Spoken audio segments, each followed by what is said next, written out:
안녕하세요. 시민언론 뉴탐사 원자력 안전과 미래와 함께하는 원자력 X5 시즌2. 오늘은 지난주에 이어서 월성 1호기 감사원 감사의 표적 감사 의혹들에 대해서 말씀을 나누도록 하겠습니다. 일단 후쿠시마 오염수 투기 한지 오늘이 D+109일이 됩니다. 3차 방류가 완료가 돼서 현재 23,351톤 방류가 됐고요. 1월 달 이후에 내년으로 넘어가서 4차 방류가 진행될 거라고 합니다. 그래서 지금 진행된 사항 중에 지난번에 사고, 오염수 튀기는 사고가 일어났는데 그 현장이 공개가 됐어요. 그래서 그 내용을 잠깐 보면 여기가 방사능 물질을 제거하는 흡착탑이라고 하는데 여기가 크로스 플로우 필터 방이라고 보면 됩니다. 여기는 이제 복도고, 그래서 폐액이 비산됐다라고 얘기하는데 방사능 물질을 제거하는 흡착탑에서 폐액 탱크, 즉 하이 인테그리티 컨테이너라고 하는 폐액 탱크로 빼는 과정에서 이 호수가 튄 거죠. 그래서 5사람이 있었는데 이 2사람한테 집중적으로 좀 이렇게 튀긴 거죠. 폐액이 이렇게 튀기면서 이 2사람은 일시적으로 입원해서 그 방사능 치료를 한 거죠. 치료라기보다는 보면 좀 제거하는 과정에서 병원에서 좀 더 전문적으로 제거하는 과정을 거친 것으로 보입니다. 현재까지 풍평 피해로 손해배상 청구서 발송이 약 600건 됐다고 하고, 이때 이 폐액은 약 43억 7,600만 베크렐로 고농축된 폐액이다. 지난주에 말씀드렸듯이만 43억 베크렐이라면 상당히 높은 방사능이죠. 이 작업을 지금 반장도 없이 진행을 했다는 겁니다. 여기에 즉 현장에 감독을 하는 사람이 없었다는 거죠. 작업자만 들어가 있었다. 그 고농도 폐액 취급에도 차폐법과 오염 방지 대책 없이 진행됐다. 이런 것들은 이제 개선이 돼야 될 겁니다. 그 호수는 탱크 먼 곳에서 불안정한 상태로 고정. 이 호수가 이렇게 오면서 불안정한 상태로 고정이 됐고 사고 발생 가능성을 예측하지 못했고, 이런 오염수 작업 중 사고가 빈번한데 2014년에는 배관 취급 시 11톤이 누출돼서 6명이 피폭이 된 적이 있고, 2015년에는 작업원이 탱크 상부자에서 작업하다 떨어져가 추락해서 사망하는 사고도 있었다고 합니다. 이렇게 오염수 취급하는 과정 중에 사고도 여러 번 일어났죠. 이게 현장 사진입니다. 이게 아마 인테그리티 컨테이너라고 하는데 이쪽에서 자바라 호스 같은 이런 호스로 이 탱크로 집어넣는 그런 과정인데, 보시다시피 라인이 이런 유연 호스로 돼 있고 대충 동여맨 거죠. 이렇게 저기 끈으로 이렇게 동여매서 임시 호스로 연결하지 않느냐. 43억 베크렐은 엄청난 높은 고농도 폐액을 다루는 이 호스가 이렇게 이탈하면서 막 친 거죠. 그래서 주변에 이 튀겨가지고 작업자 피폭이 발생됐던 겁니다. 그래서 이런 거는 배관을 호스가 아니고 파이프로 설치를 해야 되는 것이 맞는 얘기죠. 그래서 임시 호스로 고정도 미흡하고 연결도 미흡하고 주변에 차폐도 제대로 안 돼 있고 농도는 굉장히 높아서 43억 베크렐이라고 하고요. 작업자는 전혀 무방비 상태로 오염 대책도 없이 진행이 됐다. 그래서 이 부분은 대폭 좀 보강이 돼야 될 것 같습니다. 그리고 이 후쿠시마 오염수가 계속 발생되고 있는데, 사실상 후쿠시마 지하수의 저주라고 하는 이런 것이 그 NHK에서 방송이 됐는데, 이 내용을 지적 소유권 문제 때문에 전체적으로 틀어드리기가 좀 어렵습니다. 일부 이제 보여드릴 수는 있겠지만 이거는 그냥 인터넷에 공개되어 있으니까 유튜브로 들어가서 보시면 됩니다. 그 다수는 오염수 지속 발생 가능성을 우려하는 실제 사고 전부터 주변 지하수 방사능 미량 검출이 됐었다는 거예요. 이 발전소 주변에서 이 경계 지역 바깥에서도 기준치 이하지만 약 20베크렐 per 리터 정도 수준으로 낮은 방사능이 검출이 꾸준히 됐었다는 겁니다. 지하수에서. 그러면 이 발전소에서 나온 건데, 그럼 지하수가 주변과 유통이 되고 있다는 뜻이고, 사고에 의해서 그런 지하수가 오염이 좀 더 심각하게 됐다. 그래서 사고 초기에 많은 사람들이 지하수가 오염되는 것을 굉장히 걱정을 했어요. 그래가지고 에구치시라고 있는데, 에구치상이죠. 이 양반은 체르노빌 사고 일어났을 때 그쪽에 가서 고문을 했던 것 같아요. 기술 고문을. 그래서 이분이 그때 경험으로 볼 때는 지하수 오염 문제를 가장 중요한 사항으로 고려를 해서 총리 자문으로 들어가 가지고 이 지하수 차단을 역설을 했다는 거죠. 초기에, 사고 초기에. 그래서 하루에 1000톤이라는 어마어마한 양의 지하수가 이 원전 밑으로 흘러나가고 있다, 이 얘기를 했고, 2호기 피트에서는 예를 들어서 시간당 1000mSv나 되는 고피폭이 될 수 있는 오염도가 높은 그 지하수가 바다로 유입되는 것을 확인할 수 있었다. 그래서 이 초기 3개월 동안 많은 논란이 있었다. 즉 오염토, 콘크리트와 점토로 30m 깊이로 댐을 쌓아야 된다, 이런 주장을 많이 했던 거예요. 근데 이게 돈이 많이 들어간다고 동경전력이 결국은 포기하게 됩니다. 그러고 나서 오염수는 계속 나가게 됐죠. 그래서 결국은 하다 안 되니까 2017년에 동토벽을 설치하게 됩니다. 이게 빨간 게 동토벽입니다. 이렇게 해가지고 이렇게 뚝 설치를 했는데, 이 동토벽의 한계가 있어요. 뭐냐면 지하 장애물을 만나면 이거는 더 이상 작업을 할 수가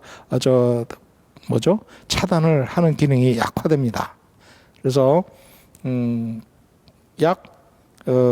지하수가 이 원자로로 들어가는 양이 한 1일 400톤 정도 됐었다 그러면 지금 현재는 한 150톤, 최근에 한 90톤까지 떨어졌죠. 그래서 그게 효과는 있었다라고 하지만 완전한 제거는 지금 안 되고 있다는 거고, 이 오염수는 꾸준히 생산될 거고, 그렇기 때문에 지속적인 위협이 되고 있다.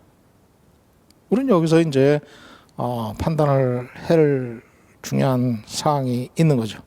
일본은 결국 돈 때문에 오염수 문제를 초기에 해결할 수 있었지만 이걸 못했다. 그 동토 차수벽조차도 많은 전문가들이 근본적인 해결이 안 된다, 댐으로 해결해야 된다라고 주장을 했지만 결국 동토 차수벽을 설치하고 임시 방편으로 끝난 거죠, 사실은.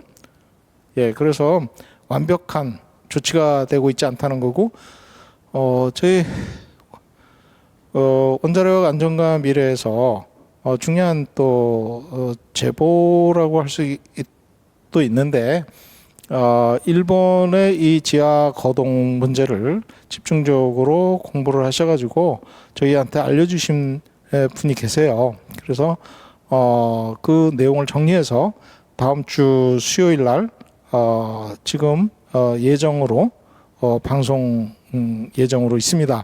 그래서 시청자 여러분들 많은 관심을 가져주시면 감사하겠습니다. 그래서 근본적으로 지하수를 차단하는 것이 가장 중요한 문제다, 이렇게 전문가들은 고려를 하고, 저희도 마찬가지로 처음부터 이제 이 안에 떨어져 있는 코륨을 근본적으로 제거하지 않으면 오염수는 계속 생긴다. 그래서 코륨을 제거하는 게 중요하다. 데브리죠. 해결류가 녹아서 떨어진 덩어리를 끄집어내야 되는데, 그 끄집어내지 못한다면 오염수는 계속 생길 것이다. 두 번째는 그것이 당장 해결할 수 없기 때문에 그러면 지하수가 들어오는 걸 막아야 된다는 거죠. 그런데 버릴 생각만 하고 있다는 것은 근본적인 해법이 아니라는 거죠. 그래서 이런 문제점들을 근본적으로 해결하지 않으면 지하수에 저주가 발생할 수 있다. 그래서 이런 생태 환경의 오염이 지속적으로 꾸준히 발생하는 그런 근본적인 문제를 두고 우리가 그냥 넘어가서 그냥 오염수만 계속 정화해서 버린다는 것은 합리적인 정책이 아니라는 거죠. 그래서 다음 주 수요일 날 여러분들 다시 만나고 그거를 집중적으로 논의하는 시간을 가져보겠습니다. 우리나라 언론계에 대해서 좀 잠시 좀 얘기를 해야 될 것 같아요. 원자력의 일변도죠. 그러니까 원자력을 제대로 비판하는 언론이 별로 없어요. 이 경향신문에서 이제 그거를 꼬집었습니다. 무슨 얘기냐면 한국 재생에너지, 에너지 전환이죠. 60개국 중 46위, 46위 에너지 전환 비율이. 이게 뭐 태양광, 풍력 이런 깨끗한 재생에너지 공급 비중이 어느 정도 되냐 그걸 따졌을 때 우리나라가 어떻게 되냐 무려 60개국 중 46위로 이탈리아 즉 선진국으로 꼽히는 나라 중에 이탈리아 빼놓고는 우리가 제일 꼴찌라는 겁니다. 제일 꼴찌예요. 전부 다 원자력 중심으로 가니까 이 재생에너지 보급이 굉장히 떨어지는 거죠. 그래서 이런 문제를 근본적으로 어떻게 해결할 것인가 심도 있게 좀 봐야 되고 언론계가 특히 정신 똑바로 차리고 이 문제를 제대로 지적을 해야 되는 거거든요. 이런 식으로. 예? 이거 제대로 지적을 안 해요. 그냥 오로지 원자력 찬양 여기에 몰두를 하고 있는 거예요. 그 추동력은 결국 돈이다. 이렇게 보이는 거죠. 오늘 그걸 좀 더 말씀을 드리도록 하겠습니다. 후쿠시마 오염수에 대해서 중국 같은 경우는 IAEA 분담금, 납부, 고의로 지원. 네? 고의로 지원한다는 거예요. 뉴시스에서 이렇게 하는데 9월까지 분담금 844억 원 전액을 보류하다 11월 초에 절반 정도 납부했다. 납부를 고의로 지연하고 있다. 그 자체가 나쁜 건가요?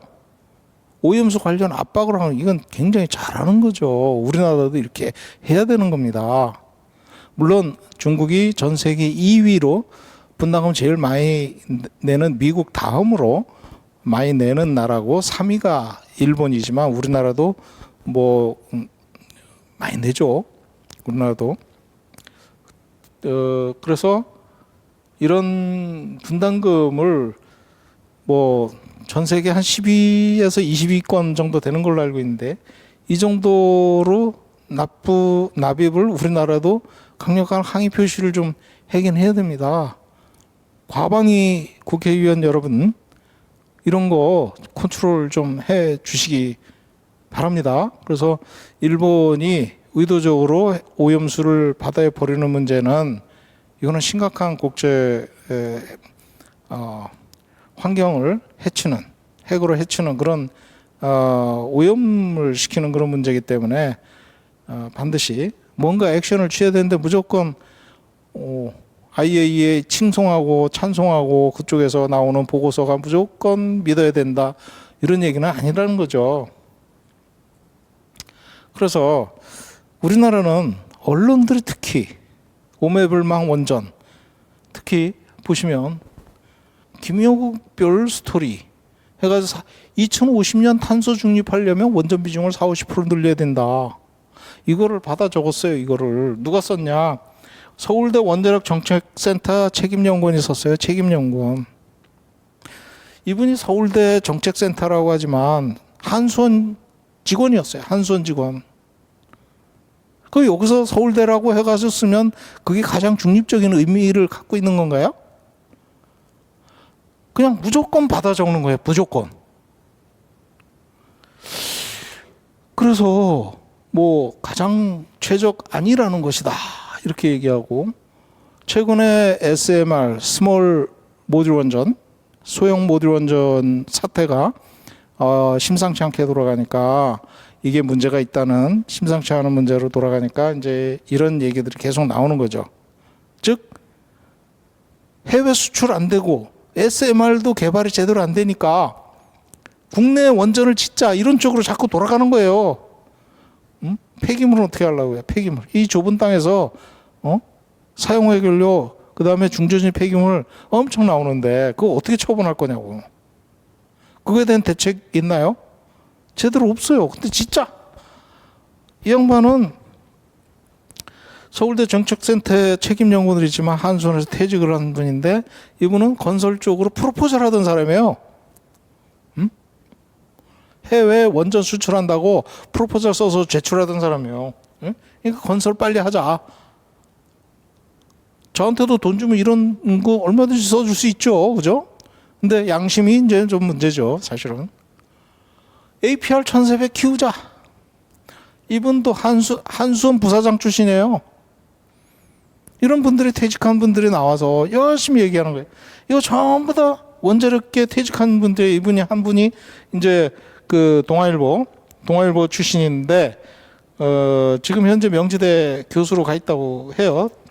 퇴직을 했는지 안 했는지 그건 모르겠고, 근데 이제 동아일보는 그만두신 것 같아요. 그래서 이런 분들이 전부 다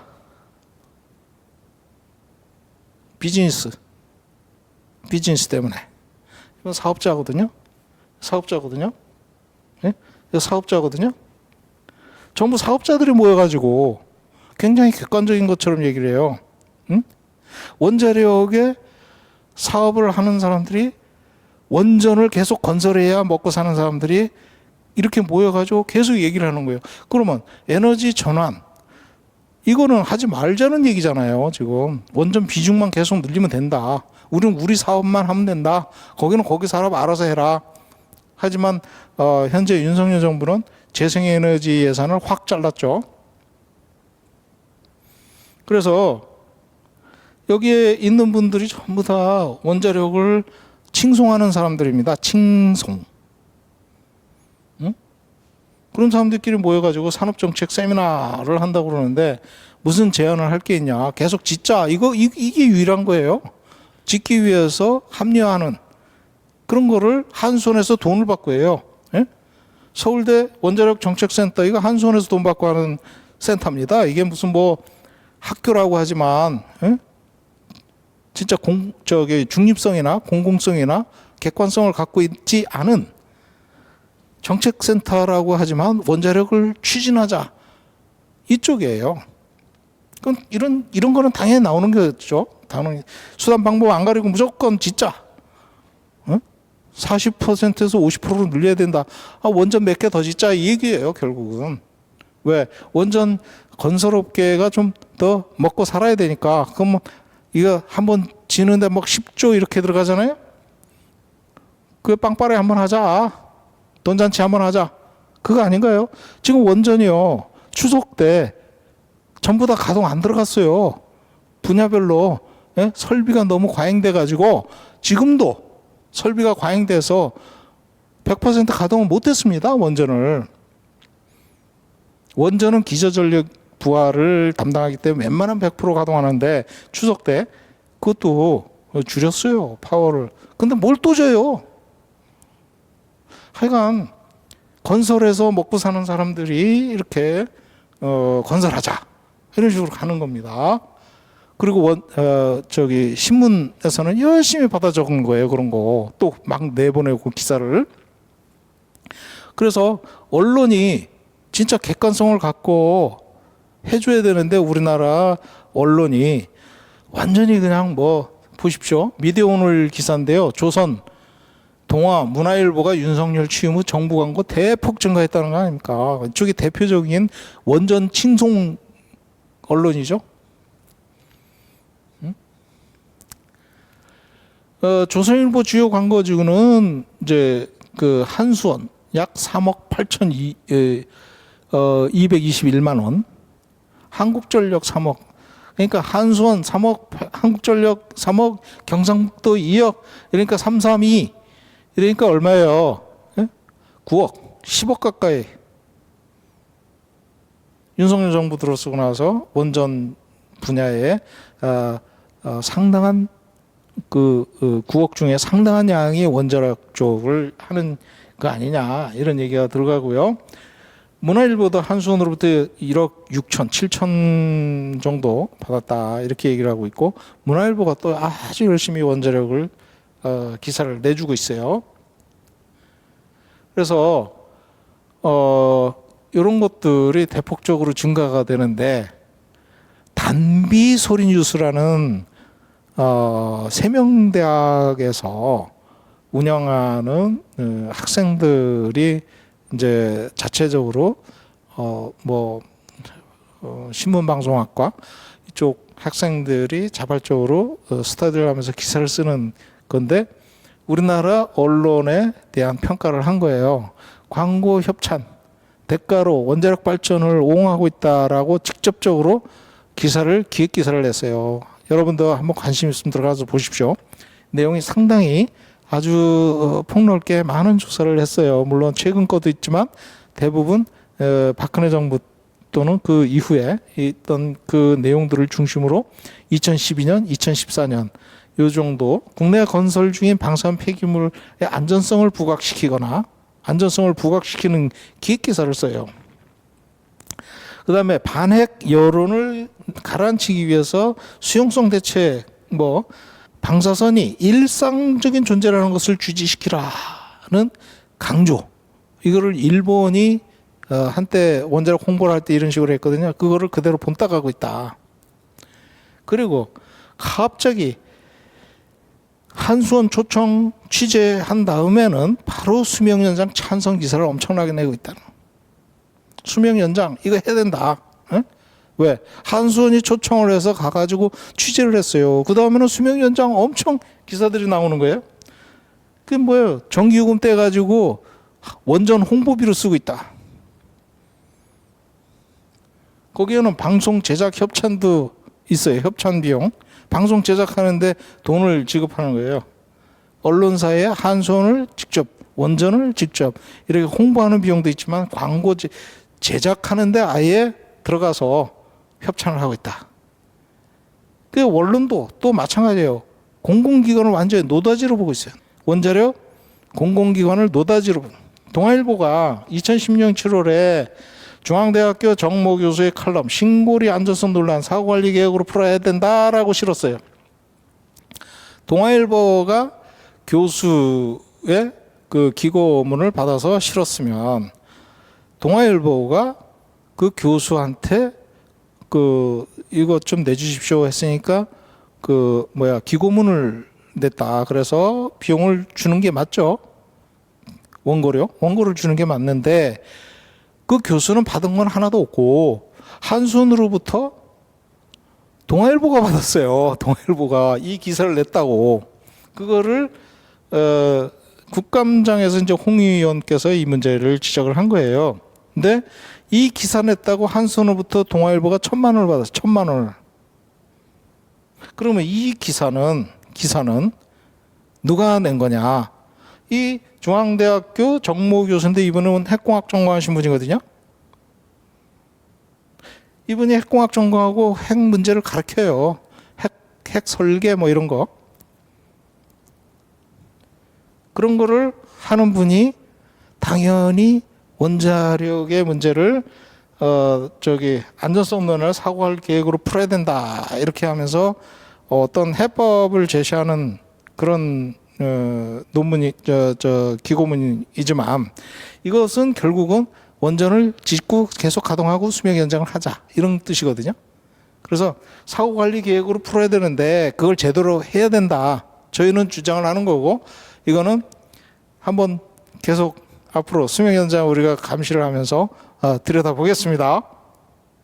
이 기사 썼다고 동아일보가 한수원으로부터 1,000만 원을 받았어요. 1,000만 원을. 이게 언론의 현실입니다. 최근에 에너지 전문 기자단 채팅방에 원자력 노동조합 연대라는 데서 원자력 R&D 예산 줄였다. 그래가지고 그 예산 전액 당장 복구하라. 이런 노동조합 연대의 글이 기자단에 다 뿌린 거예요. 웹사이트에 카톡방에 보내버린 거예요. 그 성명서를 보내버렸어요. 그랬더니 이런 글이 나오는 거예요. 에너지 기자단이 이런 내용 받아들이라는 거냐, 압력 넣는 거냐. 이런 거를 기자단 단톡방에 올리면 쓰라는 얘기인데, 기자들이 받아 적어라 쓰라는 얘기인데 이해가 가지 않는다. 앞으로 기자단 단톡방에 이런 특정 원자력에 대해서 이런 입장문이나 이런 것들을 올리는 거는 자제를 했으면 좋겠다. 개별 기자들한테 보내주고 기자들이 판단을 받아서 그분들이 이제 각자 기사로 하든 안 하든 그건 상관없는데 이런 단톡방에 올리는 건 자제를 하라는 거죠. 전체적으로 어떤 면에서 보면 기자들이 압력을 받을 수가 있는 거 아니냐 이런 얘기죠. 이거는 제가 직접 최근에 당한 겁니다. 이 보시면 한번 제가 전화를 받았어요. 영남일보인데 기자입니다 하고 전화가 왔어요. 대한민국 원자력 안전 포럼을 하는데 저보고 원자력 정책에 대한 글을 좀 가지고 와서 발표를 해줬으면 좋겠다. 그래서 저는 언론사가 이 문제를 얘기를 하니 순수하게 받아들인 거죠. 아, 좋습니다. 아주 좋네요. 그래가지고 이거를 했더니 이제 프로그램 계획안 보내드리겠습니다. 그래서 받아봤어요. 받아봤더니 제가 원자력 정책과 국민의 이해 이렇게 이제 세션 3에 들어가서 한 20분 발표를 하는 걸로 돼 있습니다. 그 뭐 한수원 직원들이나 도 관련자들 이런 분들 오는 거 좋다 이거죠. 대학들 이런 학생들 이렇게 오는 거 좋다 이거예요. 하지만 다양한 얘기가 들어가야 될 거 아닙니까? 근데 여기 내용 보면 에너지 위기 대응을 위한 원자력의 역할, 노동석 한국에너지정보문화재단 소통지원센터장 이게 안전하고 무슨 상관이 있습니까? 여기는 원자력 안전 포럼이에요. 근데 에너지 위기 대응을 위한 원자력의 역할을 하겠다는 거예요. 이건 정책이죠, 정책. 이거 제목하고 안 맞잖아요. 저는 원자력 안전 포럼을 한다고 그래서 오케이 했는데 보니까 그게 아니에요. 원자력 옹호하는 사람들만 쫙 들어가 있는 거예요. 그 다음에 볼까요? 박종배 박사님 그 원자력과 친재생의 기여, 의무, 협력 이거 서로 어떻게 좀 잘해보자. 기후 위기 대응을 위한 원자력의 역할. 원자력 연구원 책임연구원이 뭔 얘기를 하겠습니까? 무조건 원자력 필요하다 이런 얘기 하겠죠. 사용 후의 연료, 지속 가능한 방패물 관리, 건식 저장 시설 운영 이거 어떻게 하자. 좋아요. 그래서 이런 다양한 얘기를 해줄 수 있으면 좋겠다. 저는 그거를 이제 순수하게 그때까지도 받았어요. 국민 갈등 치유는 어떻게 할 것이냐. 좌장은 심영진 서울대 교수가 이제 원자력 전체 센터장이라고 하는데 이분은 SMR 칭송하던 사람이에요. 칭송. SMR 지금 미국에서 망했는데 그러면 또 뭐 패널도 뭐 쭉 들어가 있는데 이분들이 다 원자력 관계자들이란 말이에요. 원자력 관계자. 여기서 다양한 어떤 얘기가 나오느냐. 그래도 이 사람이 들어가 있으니까 좀 다양한 얘기가 나오지 않겠느냐. 저는 위안했어요. 근데 뭐라고 하냐. 문자가 왔어요. 계획안을 보내주겠습니다. 감사합니다. 했더니 다시 문자가 왔는데 대표님 여러 경로 확인했더니 예산지원부서에서 변경 요청을 했다 합니다. 너무 죄송하고 부끄럽습니다. 다음 기회에 꼭 모시겠습니다. 이 사람 바꿔라. 누가? 예산지원부서에서. 어디? 후원자. 그래서 한수원인가요? 했더니 네 맞습니다. 죄송합니다. 자 그러면 원자력 안전포럼이고 여기는 정책으로 어떻게 하면 원자력을 부흥시킬까? 자기네들 잔치 하는 거예요. 자기네들 잔치. 여기에 시민사회가 누가 들어와 있어요? 없어요. 이런 걸 왜 하냐? 그래서 아쉽습니다.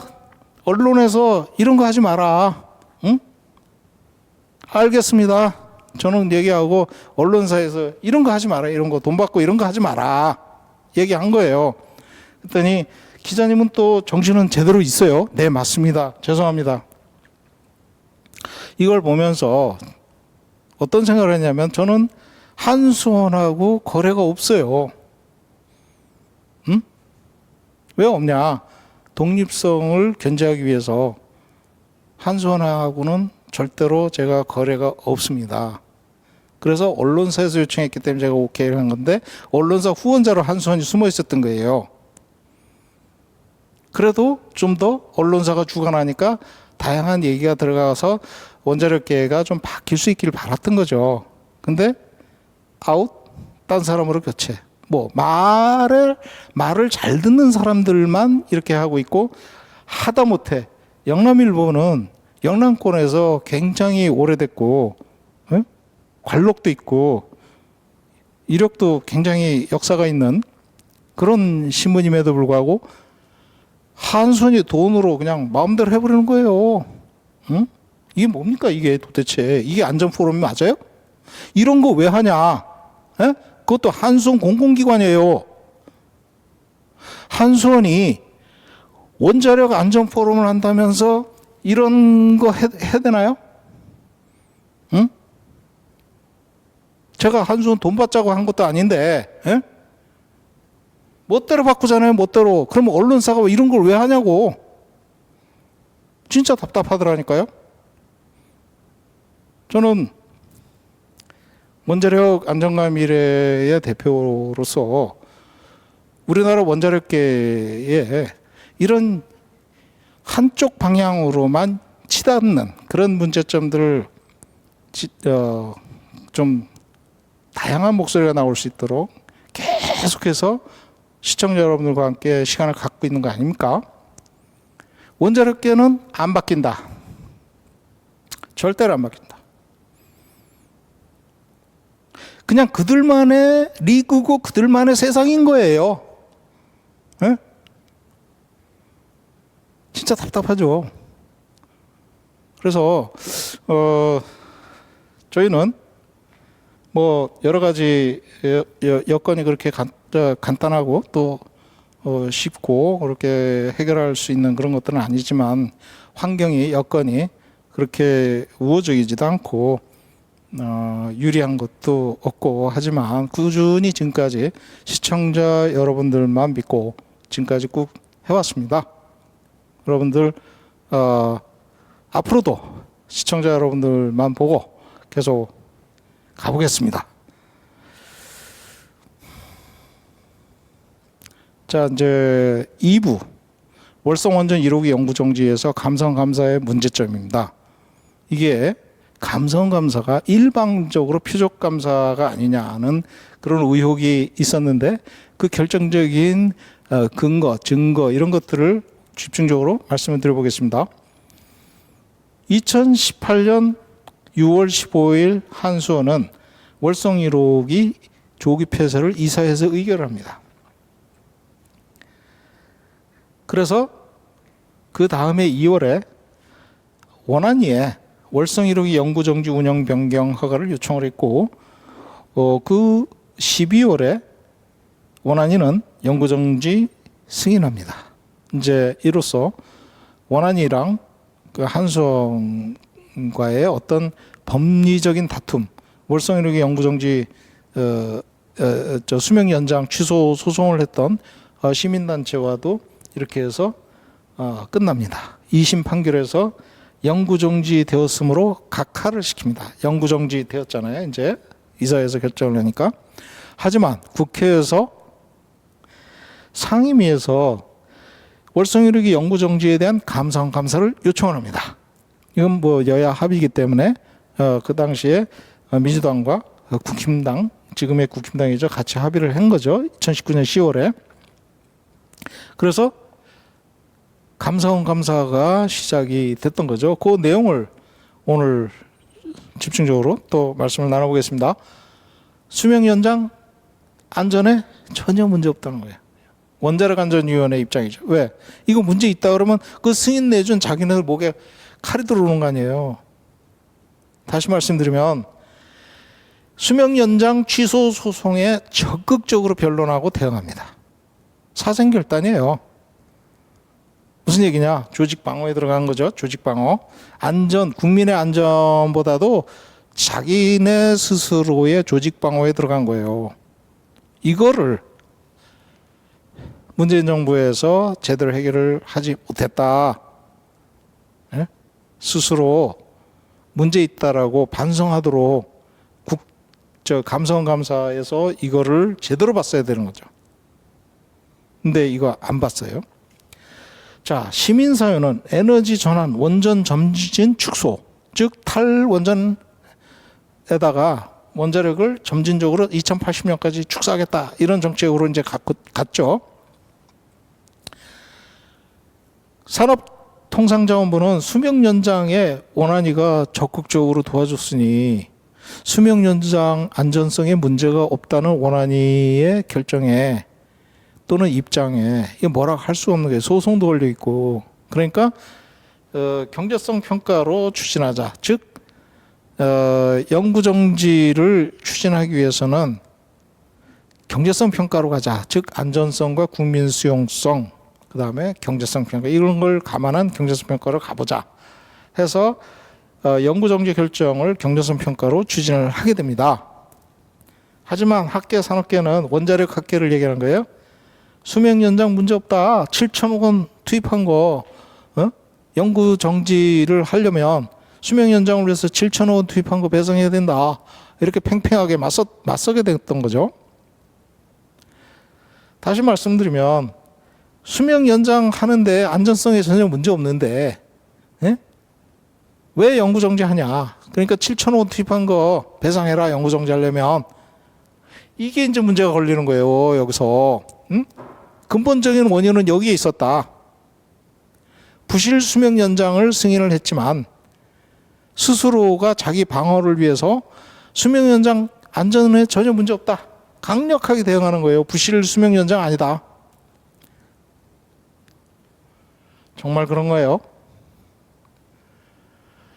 그래서 최재형 감사원장이 국회 가가지고 아주 홍남기 부총리하고 아주 반갑게 악수를 하는 장면입니다. 월성 원전 1호기는 국회 요청대로 감사가 제대로 진행이 됐다, 이렇게 얘기합니다. 국회 요청대로 감사가 진행됐다. 진짜 제대로 됐느냐 보겠습니다. 국회가 2019년 9월 감사 의뢰한 지 1년 만에 감사 결과를 의결을 하게 됩니다. 하지만 3개월 이내에 해야 되는데 5번이나 연장을 했던 것이에요. 5번이나 감사 의결을 연장을 했던 겁니다. 감사위원회에서 통과가 안 됐던 거죠. 6번을 계속 5차례 계속 연장을 한 거예요. 그래가지고 1년이 걸린 거예요. 거기다가 담당 국장, 감사국장을 교체를 했어요. 누구요? 유병호 사무총장. 지금 현재 사무총장이죠. 그분을 여기다가 갖다 박아놨어요. 경제성 평가를 의도적으로 저평가했다는 결론에 도달하게 됩니다. 결국은. 그런데 최재형 감사원장은 뭐라 그러냐. 국회에서 안전성에 관해서는 원자력안전위원회가 가동에 필요한 안전 적합성을 갖추고 있다라고 얘기를 해서 깊이 논의하지 않았다. 그러면 산업부가 얘기하는 거는 왜 논의 안 해요? 논의했냐고. 왜 그거는 따졌냐고. 자, 산업부가 지역 수용성, 안전성, 경제성을 고려해서 문제가 없다라고 연구 정지하는데 문제가 없다라고 판단을 했어. 그럼 그걸 존중해야죠. 왜 원안위만 존중했냐고. 여기서 의도와 목적을 가지고 월성 1호기 감사를 진행했던 사람이 이 사람인 거예요. 결국은. 누가? 수발이 됐냐? 유병호 총장.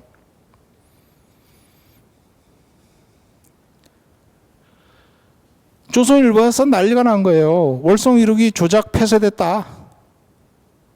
배임행위다. 어떻게 연구 정지를 했는데 연구 정지를 시킨 사람이 없냐? 그 사람 배임 혐의다. 이제 이렇게 강력하게 대문짝만하게 조선일보 계속 쓰는 거예요.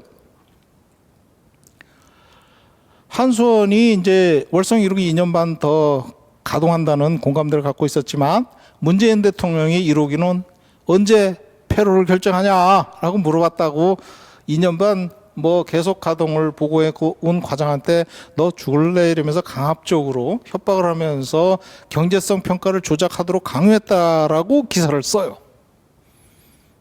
그래서 배임 혐의로 기소했지만, 예? 어디서 심사를 했다? 수사를 어디서 했다? 대전지검이에요. 대전지검. 대전지검이 어떤 데냐면 추윤 갈등에서 당시 검찰총장 체제하에 오른팔 왼팔 있던 사람들을 대전지검으로 보내버린 거예요. 그러니까 윤석열 총장이 월성 1호기 감사를 대전지검에 맡깁니다. 대전지검. 서울에서 해야죠. 당연히. 대전지검이에요. 자기 오른팔 왼팔이. 그래서 저는 만장일치로 수사 대전지검 당연히 결과가 뭐라고 나오겠습니까? 만장일치로 배임 교사 혐의가 있다라고 결론을 내렸어요. 수사팀이. 예? 그러니까 김호수 당시 검찰총장은 이제 물론 결론 나왔을 때는 이제 윤석열 총장은 퇴직했죠. 그리고 뒤에 김호수 총장이 민간인들로 구성된 수사심사위원회의 의견을 들어보자 했던 거예요. 그랬더니 수사심의위원회에서 결국은 김 총장 의도대로 배임 혐의가 없어졌다라고 컴플레인하는 거예요. 컴플레인. 배임 혐의가 아니라고 본 거예요. 수사심의위원회에서는. 그래서 한수원이 스스로 가동 중단한 것으로 하면 책임이 정부에 돌아가지 않으니까 그렇게 하면서 배상 책임에서 문 대통령이 빠지게 됐다 하고 아쉬워하는 거예요. 그러면 대전지검 수사팀 전원은 어떻게 해서 만장일치로 백 장관이 배임 혐의가 있다 이렇게 판단을 한 걸까요? 정치적으로 결정한 거다 이렇게 보는 거죠. 자, 그 내용을 잠시 좀 알아보겠습니다. 국회 감사 요지가 국회에서 감사원 감사에 감사를 의뢰한 내용의 요지는 딱 이렇습니다. 한수원 이사에서 결정한 것이 어떻게 결정을 했느냐면 안전성, 경제성, 정부 에너지 전환 정책 등을 종합 검토한 결과 월성 1호기 조기 폐쇄를 의결한 이렇게 된 거예요. 즉 안전성, 경제성, 지역 수용성 및 정부 에너지 전환 등을 종합적으로 검토해서 월성 1호 폐쇄 및 즉시 가동 중단을 의결했던 겁니다. 이렇게 짤막하게 이사회 회의록에 들어가 있죠. 이 등이라는 거는 수용성, 정부 정책 이런 것들을 얘기하는 거죠.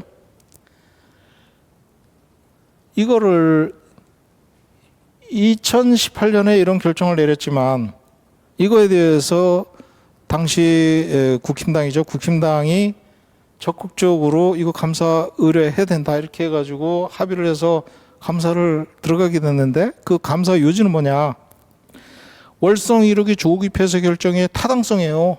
이사들의 배임행위 혹시 있냐? 이거예요. 즉 조기 폐쇄 결정의 타당성이 없는데 의결을 했다 그러면 배임행위 아니냐 이렇게 보는 거죠. 그래서 그거를 감사해달라 한 거예요. 즉 제일 중요한 게 조기 폐쇄 결정의 타당성이에요. 타당성. 즉 한수원 이사회의록에는 안전성, 경제성, 정부 에너지 전환 정책 등을 종합 검토했다 그랬는데 여기서는 조기 폐쇄 결정의 타당성을 보자 이렇게 의결을 했고 감사원은요 감사를 하면서 아까 말씀드렸지만 안전성, 주민 수용성 이런 여론 이런 것들은 감사 대상에서 제외를 해요. 그래서 조기 폐쇄 결정에 대해서 전반에서 객관성, 독립성, 그 다음에 중립성을 갖추고 감사를 해야 되지만 이 결정 과정에서 안전성, 지역 수용성 등의 문제를 범위에서 제외를 했다는 거예요. 왜? 안전성을 보면 원자력 안전위원회 감사를 했었어야죠.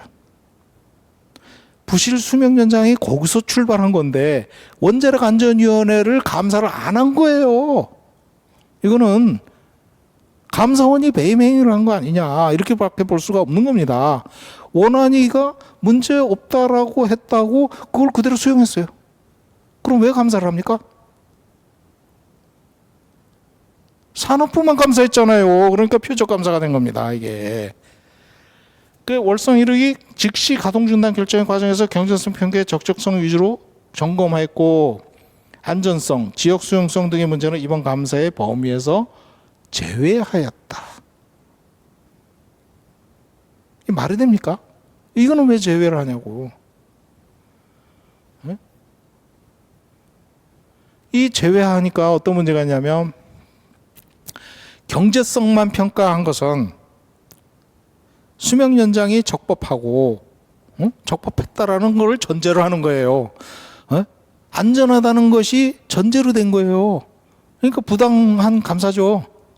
어떻게 이런 감사를 할 수 있냐, 최재형 감사원장이. 월성 1호기 안전성에 대한 감사를 하게 되면 폐쇄가 타당했다는 결론이 나올 수밖에 안전성을 심사를 들어가면 이거는 폐쇄가 정당했다라고 결론에 도출될 수 있기 때문에 안전성은 제외를 시켜버린 거예요. 이거는 의도적으로 목적 감사죠. 이런 거는. 이 감사원 감사를 나중에 또 감사를 해야 될 것 같아요. 지역 주민과 시민사회는 지속적으로 폐쇄해야 된다라고 요구를 해왔다는 거예요. 왜? 특히 2016년 9월 12일 경주 지진이 일어났잖아요. 그 이후에 폐로가 그것이 또 결정적으로 노원전은 폐쇄를 하자 하는 지역적인 어떤 그런 정서가 있었던 겁니다. 고리 원전도 폐로를 했지만 9월 12일 날 2017년 9월 달에 폐로를 했죠. 그때도 결국은 부산 지역에서 여당, 야당, 국회의원, 그다음 시민사회 단체 모두 할 것 없이 이제 더 이상 수명 연장 하자 말자 하라고 결정을 내렸고 그에 따라서 수명 연장 이제 영구 정지에 들어간 거죠. 근데 월성 1호기는 이런 거를 따지지 않았어요. 이런 걸. 감사원 감사가 그래서 어떤 월성 1호기의 폐쇄가 부당하다는 프레임에 맞추기 위해서 안전성, 지역 수용성 이런 것들을 의도적으로 감사 대상에서 제외한 것으로 보인다. 이것이 월성 1호기 감사원 감사의 핵심입니다. 일본 보세요. 일본. 경제성이 부족해가지고 쪼르륵 영구정지합니다. 2019년 말. 미국도 경제성 부족으로 조기 폐쇄에 들어갑니다. 조기 폐쇄. 수명 연장을 승인을 받거나 아니면 수명이 안 돼도 이렇게 정지를 하는 거예요. 운영 허가 2016년까지지만 2013년에 정지를 시킵니다. 40년이죠. 40년. 크리스탈 리버 3 이런 것들이 37년, 40년, 31년 이렇게 해가지고 이거는 40년 넘은 건 수명 연장을 한 것으로 보여요. 하지만 수명 연장을 했다 하더라도 경제성이 안 맞으면 정지를 시키는 것이 미국의 그런 조기 폐쇄 경향이죠. 그래서 이 감사원은 월성 1호기 안전성 확보 비용을 제대로 투입을 안 했지만 경제성 평가에서 이것을 배제했기 때문에 위법하고 부당하다는 얘기입니다. 경제성 평가에서 월성 1호기 안전성 확보 비용이 작게 들어갔다면 더 집어넣어야 되고 이런 것들을 왜 경제성 평가에서 뺐냐 이런 거죠. 다만 기존의 경제성 평가만 따져가지고 위법하고 부당하다 이렇게 얘기하는 거예요. 그러면 G2, 젠틸리2라고 있습니다. 젠틸리2, 정띠2 불어로 얘기하면 정띠2고요. 그 다음에 영어로 얘기하면 젠틸리2고 그리고 약어로 G2 원전이 있어요. 여기는 월성 1호기하고 같은 시기에 같이 지어진 건데 여기도 수명 연장을 검토를 했어요. 그랬더니 수명 연장 비용이 4조가 들어가더라. 근데 월성 1호기는 전산기 교체, 압력관 교체 해가지고 5,400억 들어갔어요. 그리고 후쿠시마 후속 조치까지 해서 5,600억이 전부 다 합니다. 많이 들어갔죠. 사실 고리 2호기 지금 하는 거에 비하면. 그러면 G2, 젠틸리2와 비교를 했을 때 제가 빨간 걸로 이렇게 마크업을 해놨습니다. 여기에 사전 프로젝트 비용, 규제 인허가 비용, 그 다음에 안전성 연구 비용 요것과 그 다음에 매니지먼트, 관리 행정 비용까지 합치면 이것만 해도 5억 1,300만 불이에요. 5억 1,300만 불. 약 5천만 원, 5천억 정도 들어가는 거예요. 엔지니어링 비용만 5천억이 들어가는 거예요. G2 예산에서. 하드웨어 교체 비용 중에 원자로 압력관 채널 교체하는 그 비용은 863 100만 불, 그리고 여기 뭐 100만 불을 1,000원으로 1달러를 1,000원으로 보고 그러면 약 8,600만 원 8,600억 정도 들어가고 우리나라는 5,400억 정도 들어간 겁니다. 뭐 그 정도는 차이가 있다고 치더라도 엔지니어링 비용을 안 집어넣은 거예요. 엔지니어링 비용이 월성에 없는 거예요. 그러니까 최신 기술 기준 적용하고 이런 거 검토할 예산이 없었던 거죠. 그걸 다 고려했을 때 4조 가까이 들어가는 거예요. 4조. 한국은 5,600억 들어갔고. 이게 캐나다와 한국의 수명 연장 현실입니다. 그 차이가 보여주는 거죠. 그래서 월성 1호기는 방사 환경 영향 평가를 실시했지만 최신 기술 기준을 적용하지 않은 거예요. 최신 안전 기준을. 여기는 공청회부터 직접 의견 수렴, 재정 지원, 최신 안전 기준, 자료 공개, 뭐 환경 영향 평가, 개선 작업 다 했어요. 4조 안에 다 들어가게. 그래서 G2에서는 이거 4조 안에 다 들어가서 계획을 한 거죠. 실제로는 4조 들어가니까 포기해버렸어요. 수명연장 안 했어요. G2. 그냥 연구 정지로 바로 가버렸습니다. 여기는 이렇게 투자하고 5,300억, 5,600억 투자하고 수명연장 들어간 거죠. 수명연장. 그럼 최신 기술 기준도 적용 안 하고. 이런 거를 왜 안 따지냐. 그리고 경제성 평가에서 중요한 게 폐로 비용이 이렇게 올라가요. 2008년에 3천억 정도 들어가는 게 8천억으로 늘어났죠. 왜냐하면 폐기물, 중저준위 폐기물이 많이 생산되니까 그 처분 비용이 드럼당 450만 원인데 지금은 1,500만 원이 됐고 중수로 해결료도 579만 원 정도 잡혀 있는데 처분 비용입니다. 사용 해결 처분 비용이 579만 원인데 지금은 1,320만 원, 3배 가까이 늘어난 거죠. 그렇게 이런 것도 경제성 평가에서 뺐다.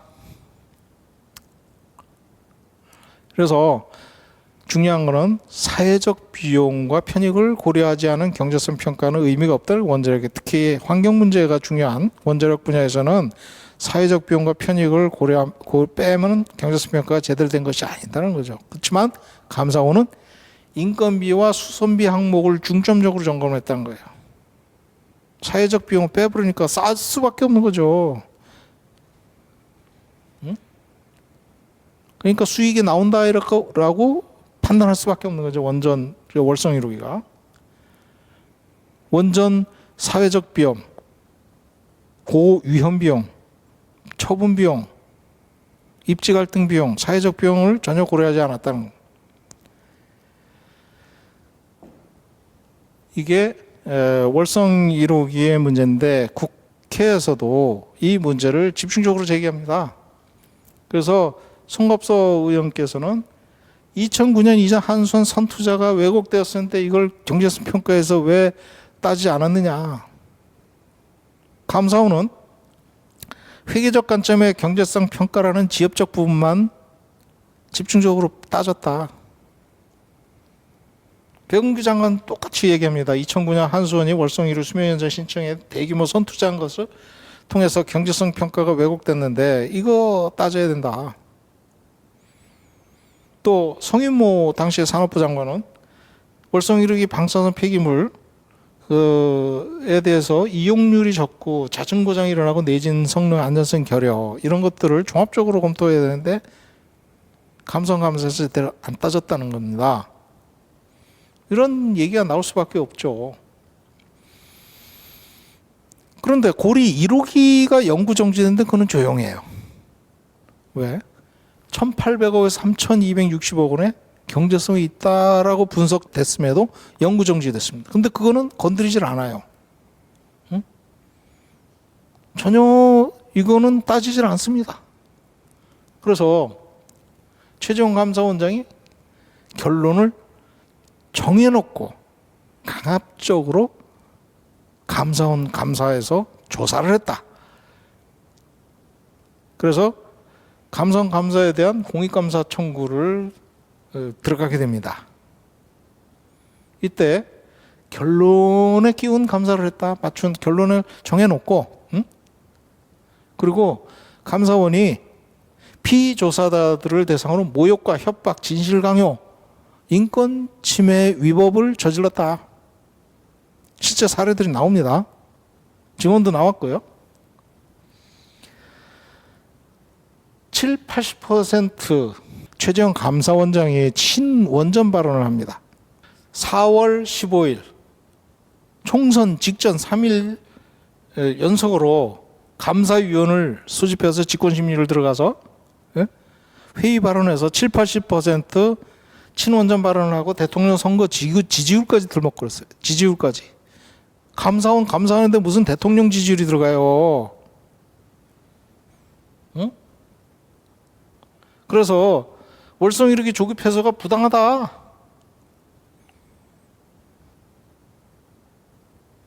부당하고 당시 미래통합당을 도와주려고 총선에서 문재인 정부의 탈원전 비판하고 미래통합당을 지지하려고 총선 직전에 3일 연속으로 감사위원을 소집을 했다. 이렇게 보고 있는 거죠. 그래서 감사원법 위반이다. 정치적 중립을 해야 되는데. 그리고 월성 1호기 조기 폐쇄 결정 감사에서 모욕, 협박, 진술 강요, 과잉 조사, 그리고 인권 침해 위법 사항이 있었고 특정인에게는 10번 이상 불러서 조사한 거예요. 10번 이상. 진짜 죄인 취급한 거죠. 그래서 이런 한수원 사회이사당 피조사자들을 감사원에서 불러가지고 감사를 할 때는 영상 기록을 하게 돼 있는데도 이거 없이 강압 조사를 했다는 거예요. 결론을 정해놓고 했다는 거죠. 응? 이거를 문제 제기를 했던 겁니다. 이렇게 월성 1호기 감사 결과는 최재형 원장과 유병호 사무총장 당시 감사국장이죠. 이제 진두지휘로 이런 것들이 결론에 도출됐고 그 결과는 검찰청으로 넘어갑니다. 고발이 됩니다. 그래서 다음 주 원자력 파일에서는 월성 1호를 둘러싼 최재형 감사원장과 윤석열 검찰총장의 수상한 행동에 대한 이야기가 이어집니다. 여러분 많은 관심을 부탁드리고요. 예, 오늘은 여기까지 진행하겠습니다. 여러 가지로 밥이 늦었는데 편안한 밤 되시기 바랍니다. 감사합니다.